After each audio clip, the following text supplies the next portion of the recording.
Here's a quick update with the CC 2018 version of After Effects. So if you don't have the CC 2018 version, then you won't see this.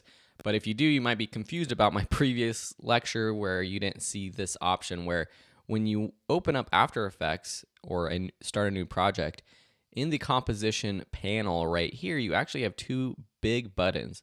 They're just trying to make it easier for you to start creating graphics. And you can click New Composition or New Composition from Footage. So if you click New Composition, that's going to be the same as what we did in the past lecture where you create your new composition from scratch. But if you create a new composition from footage, what's going to happen is it's going to ask you to upload some footage or import footage actually. So you would find it from your Finder, for example, or your documents.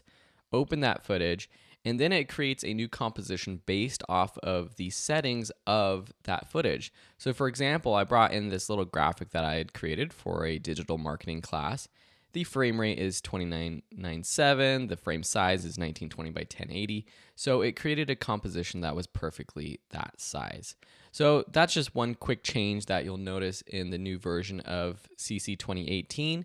And in this class, you might see some other lectures where in the title of the lecture, I detail or I call it an update just to specify and make sure that you understand this. This is an update to After Effects. If you don't have the 2018 version, then you won't see this. But if you do and you're coming into this class, you might be confused because I created this course using the 2017 version. But that's completely okay because 99% of what you're going to learn in this class is the same for both 2017 and 2018. Thanks so much for watching, and we'll see you in another lecture.